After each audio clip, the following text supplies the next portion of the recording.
Welcome to Issues of Contemporary Politics with Dr. Brovkin. Today, my dear friends and subscribers and guests to my channel, is a special edition of Issues of Contemporary Politics, but in fact, it is about history. On the 8th of March, in the 8th of May, in France and in most of Europe, they will celebrate the 81st anniversary of the end of World War II. But on the 9th of May, the Russians celebrate the victory in the Great Patriotic War. This is what they call the part of World War II that started on the 22nd of June with the invasion of Nazi Germany of the Soviet Union. Tomorrow, on the 8th of May, there will be gatherings in all of France, in all villages and towns, and people would usually come to the monument to the fallen soldiers of France. I just want them to think a little bit in a moment. What would have been with France if the Red Army had not crushed Wehrmacht in 1945? France would probably be a province of the Reich. And Poland, that got a third of its territory from Comrade Stalin after World War II, what would be Poland today if the Red Army had not liberated it in 1945? It probably too would have been a province in the Reich. And yet, just last week, there were military drills between Poland and France, and they trained themselves, officially announced, in a nuclear strike at St. Petersburg. This is how times change. But let's get back to history. And I'd like to just devote a few minutes running through the most important events of the Great Patriotic War. Now, as I mentioned, the war started on the 22nd of June 1941 with the invasion of the German armies that stood at 2.7 million men. Now, a lot of times when people speak about the beginning of World War II, today this is the version of events that first was proposed by Poland and became now a standard treatment in Western histories, is that the Soviet Union was equally blamed in the beginning of the war as was Germany because of the so-called Nazi-Soviet Pact that was signed on the 22nd of August 1939. Let me just say a couple words about that, because with an alternative view. And that is that I think today the Poles would not claim that Vilnius, a capital of Lithuania, belongs to Poland. And they wouldn't probably claim that Lvov, which is now a part of the most virulently nationalistic part of Ukraine, belongs to Poland. And about a half of today Belarus was also not a part of Poland, but it was at that time. So the claim that the Soviet Union invaded Poland is not valid. They didn't invade Poland. They took the territories that are and have always been a part of Lithuania, of Belarusia, and of Ukraine. Now, the back history of that episode is a Russian Revolution of 1917, and then Poland regained its independence, and in 1920 it attacked the Soviet Union. Well, actually it was called Soviet Russia at that time, and quickly took Kiev and Lvov, and Lvov was already Ukraine at that time, and Vilnius. And then the Red Army counterattacked and approached to Warsaw, and there was a peace treaty between Soviet Russia and Poland, according to which these territories became a part of Poland. So basically, it is not fair to say that the Soviet Union attacked Poland. It simply took back what used to be a part of Russian Empire, but with this today, parts of these three states: Lithuania, Belarusia, and Ukraine. But let's now move on to the actual beginning of the Great Patriotic War, which is a lot of times associated with the name Operation Barbarossa, and that was the official German name for the quick war against Soviet Union. The plan called for a swift victory in a kind of a blitzkrieg, coming to a line between Astrakhan and Arkhangelsk, which basically means the entire European part of the Soviet Union or of Russia. This was, according to some specialists, totally unrealistic. Germany, a country of 80 million, plus the conquered peoples, would advance to a territory of away from German borders by 3,000 kilometers in huge expanses of European Russia. Nevertheless, that was the plan. And when the Germans attacked, it was with 2.8 million men, 3.5 million army, and the Russians had 2.8 at that time.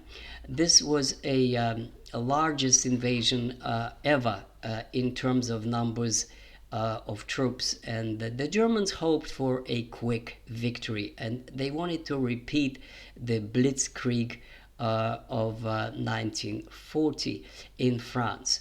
They advanced in three huge directions, and the group armies north, center, and south. And the group army north quickly overran the Baltics and was heading towards Leningrad, today's St. Petersburg, and the group army centers towards Moscow, and the group army south towards Kiev. So this is the beginning of the war, and it had the Germans had enormous successes in the beginning. They were moving so fast that was absolutely incredible at that time.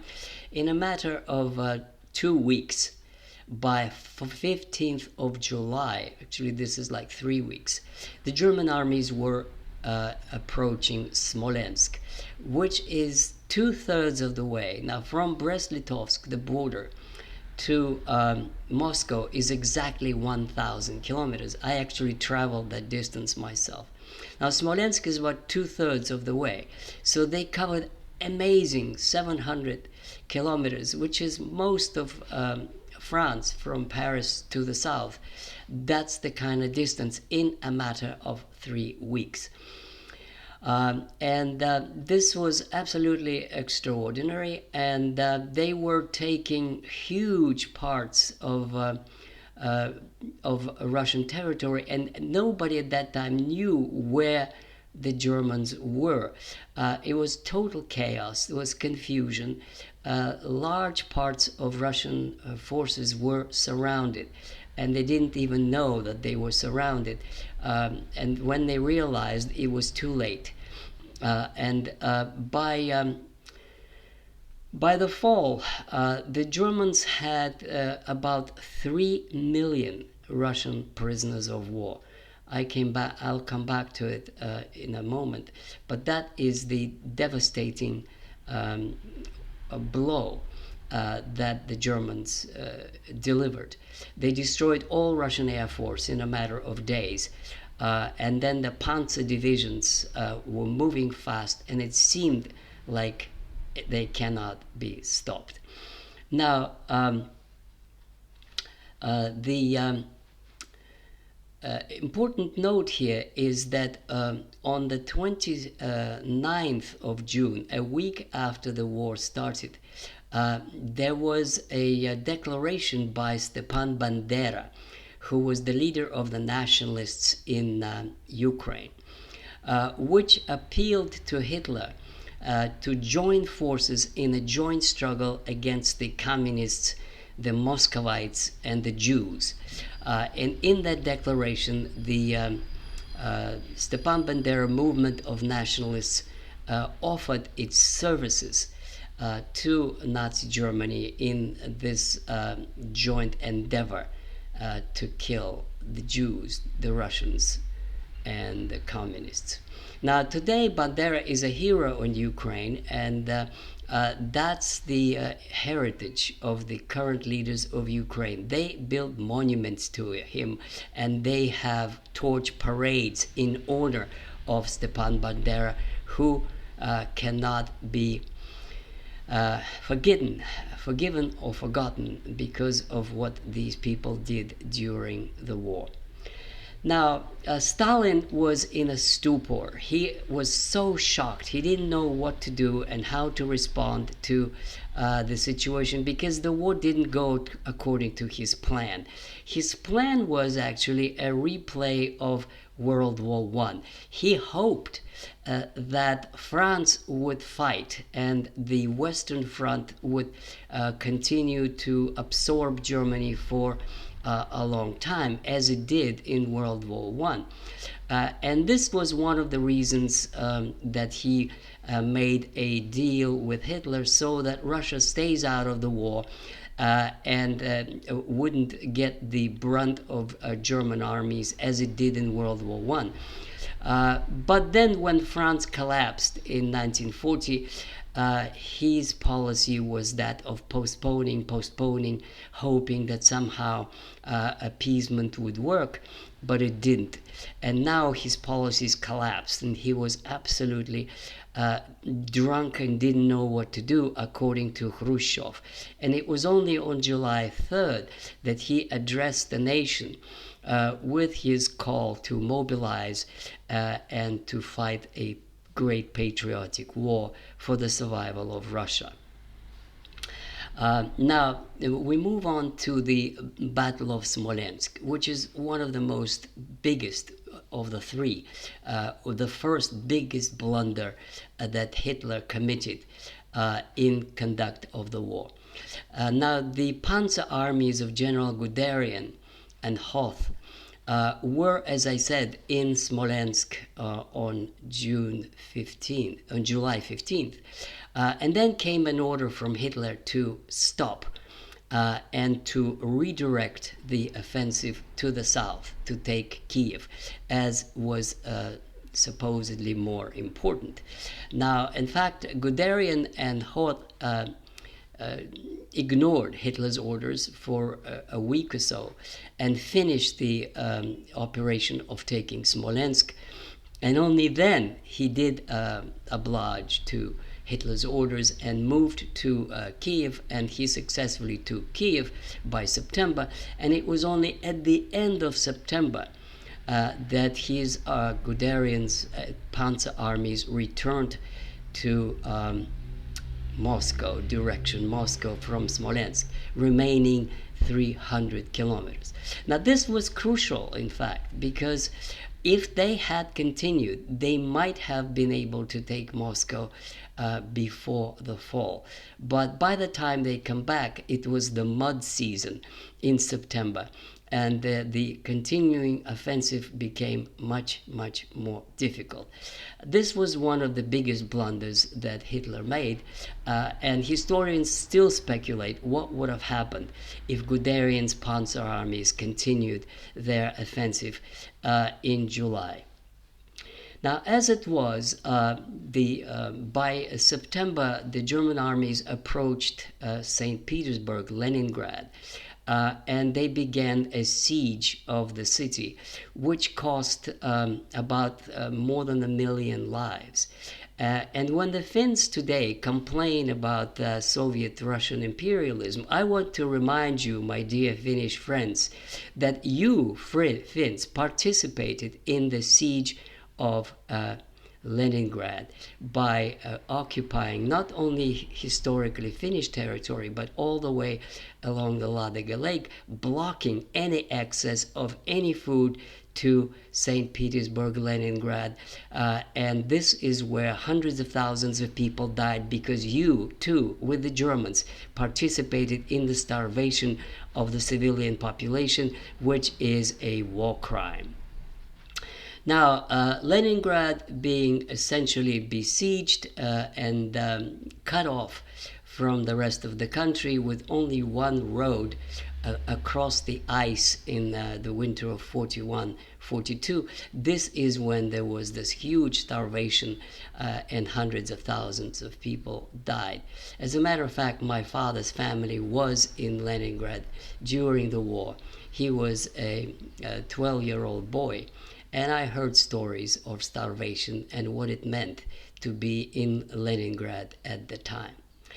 Now, getting back to the front line, General Guderian's armies resumed their offensive to Moscow, and these events are known as the Battle of Moscow. It started pretty much with the offensive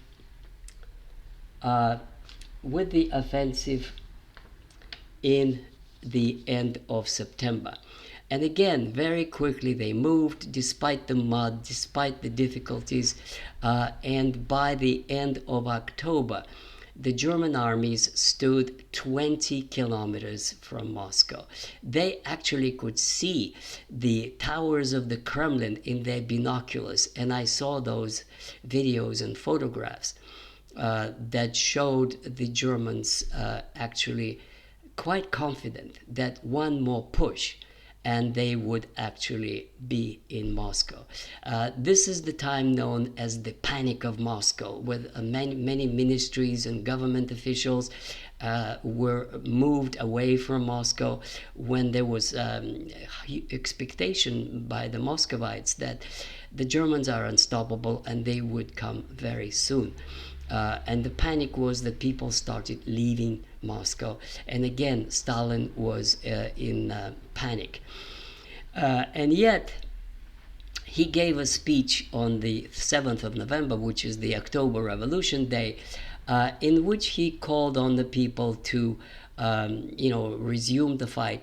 And I listened to this speech and I read it, of course, and of course he was lying. He was saying that the Germans lost 3 million men and that the Russian army was fighting. Well, it was fighting and it was heroic, but it was the other way around. It's the Russians who had lost 3 million men.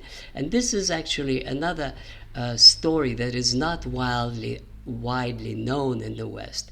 The 3 million men were the Russian prisoners of war, that the Germans actually starved to death. Among them was my uncle, the older brother of my father, who was 20 at the time, and the family does have a document that shows that he was killed or he was missing in action on the 21st of August 1941. Most likely he was among those prisoners of war that were kept in makeshift camps the Germans made. They had no idea what to do with them, how to feed them, and most of these people were just basically dying of starvation, malnutrition in these makeshift camps. This is one of a major crimes of war committed by Wehrmacht, not just Gestapo or SS, committed by treating Russian prisoners of war, Soviet prisoners of war, the way they did in the fall of 1941. Now, right after Stalin's speech in November, General Zhukov, who was famed to be one of the greatest generals of this war, brought in his Siberian troops towards Moscow, and they opened an offensive. And for the first time in World War II, the Germans were pushed back. As the result of the winter campaign during December and January, the Russians pushed the Germans back by 100 kilometers away from Moscow. So this was the result of the first half a year of the war. with catastrophic casualties on the Russian side and serious hundreds of thousands of Germans killed in the tough battles that began to take place in winter of 1941-42, the most difficult winter, the starvation winter in Leningrad. But nevertheless, the major battles were still ahead. And so in 1942, 43 is the year of the Battle of Stalingrad. And this is how it went. In spring 1942, when the roads were dry, the Germans began their offensive towards the Volga. They crossed the river Don. This is where Rostov-on-Don is in May. And by July, they approached Stalingrad. And they even cut the river Volga in one place. And it did appear again as incredible victories of the German army.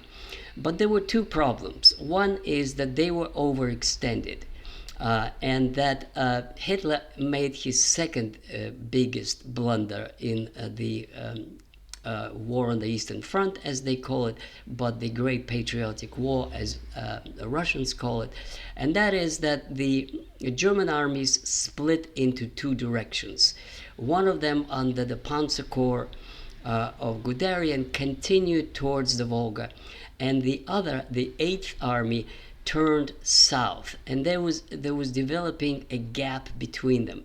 The southern part was supposed to go to the Caucasus and then eventually to Baku in order to secure a supply of oil. And if it were a favorable development of events and German victory, then from Baku on to Iran to get the British out. This was the plan, but it was never materialized. The Germans got stuck in the Caucasus Mountains and never got anywhere close to Baku, let alone Tbilisi or anything else. Now, the gap between the two was exploited very skillfully by the Russians.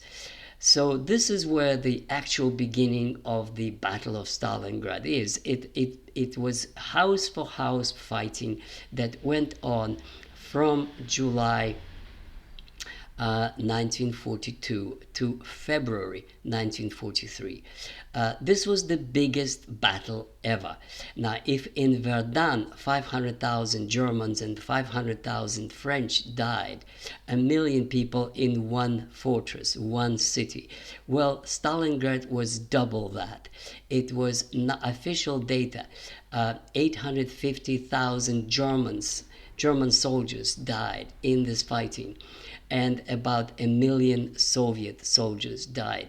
So this was double Verdun, about 1 million on each side, 2 million casualties over one city. This is what Stalingrad was. It was fierce fighting. And the Germans were running out of men, and so it is in this battle that they employed Romanians, the Spanish Blue Division, Hungarians, Italians, and in the rear they were the Ukrainian Polizei, killing the Jews for the Germans. The breaking point was in November 1942. Just as in November 41, the Russians went into counteroffensive. And it was a pincer movement which crossed the Volga River and hit in the weakest point where the German armies were in the gap between the 8th Army and Guderian's army, and essentially by December they surrounded 250,000 German troops under the command of General Paulus, who was promoted to Field Marshal. And Paulus asked Hitler's permission to retreat, and Hitler said no. and they had to fight on, which was a big blunder, because with every passing week, the Russians were tightening the circle around the Germans, and by February they were all destroyed, and 150,000 of them surrendered and went to prisoners of war camps. This was the blunder that Hitler could never turn away from. And General de Gaulle at that time already said, this is the turning point of the war. This is the beginning of a hope that the Germans, that the Reich would be defeated. And indeed, the German retreat was absolutely incredibly catastrophic, because from the Volga, by the spring of 43, they retreated by 800 kilometers. In other words, they were back in Kharkov area, 500 kilometers back. In a matter of 2 months. They were just basically rolling back, and it seemed like nothing could stop them. But they were, finally they did stop, and there was this Battle of Kharkov, which changed hands twice, the Russians took it, the Germans took it back, and then the Russians took it. These are all dramatic events. But nevertheless, the important point was that Hitler wanted to fight on, and this is what is known as the Battle of Kursk. There was a secret meeting. Hitler did come to the Eastern Front, and in the area where today actually the fighting going on around Kharkov, there was a meeting of Guderian and other generals and Hitler. And the generals advised him, including Guderian, to strengthen the defense of the Reich instead of wasting resources in a new offensive. But this is the third blunder that Hitler made. He ordered an offensive in Kursk, and he was supported by some generals who thought this could be done. In fact, it couldn't be done, because by that time the numbers were already in favor of the Germans. In favor of the Russians.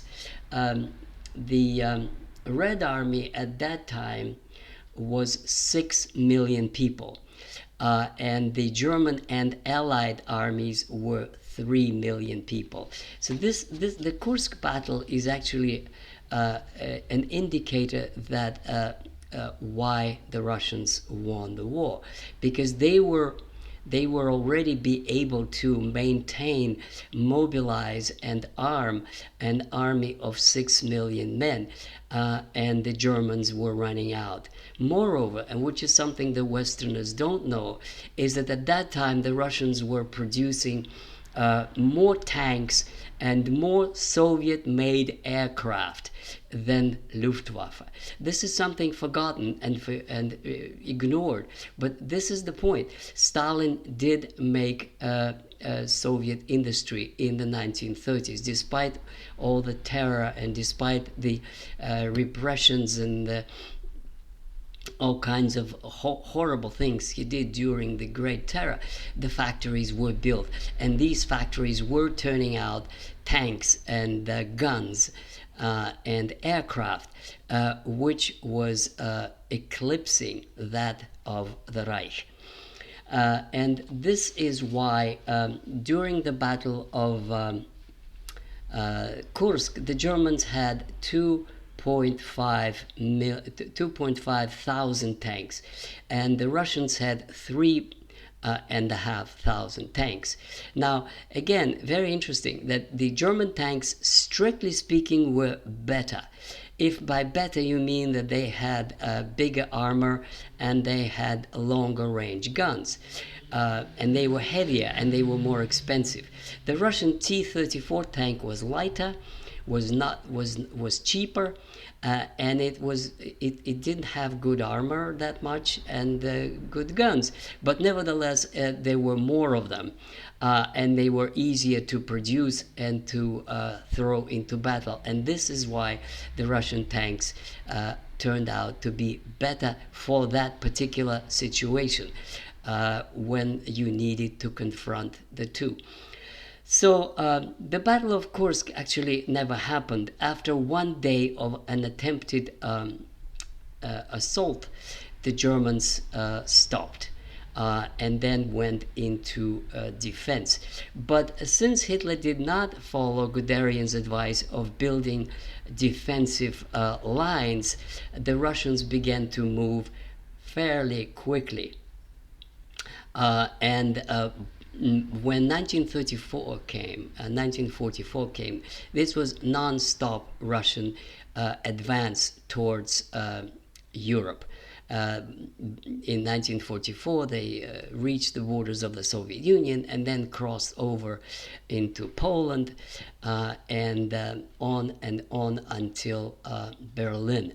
Now, I don't have time to go into the liberation of Europe, but it was Russian armies were already in Poland by the time the Allies crossed the Channel, and by September 1944, the Russians were already advancing in Germany proper, whereas the Allies were still stuck in Low Countries and France, and only one city, Aachen, was in the hands of the Allies all the way pretty much to 1945.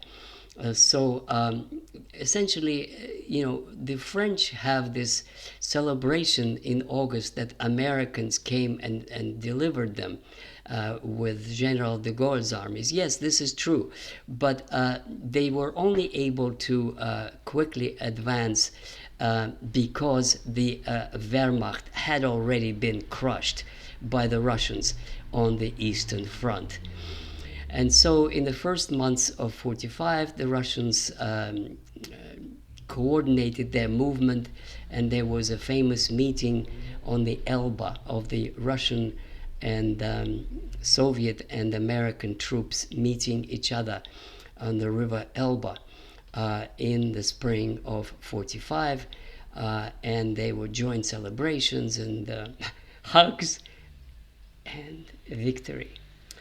So this is all for today, my dear friends. I think it's important to remember this day because there's so much suffering and so much valor and grief and pride connected with this day for most people. Thank you. Goodbye. And I invite you to subscribe to my Twitter X channel that I post a lot of my comments and ideas, and also to read my book from Vladimir Lenin to Vladimir Putin, which is pretty much a history of Russia in the 20th and 21st centuries. Thank you.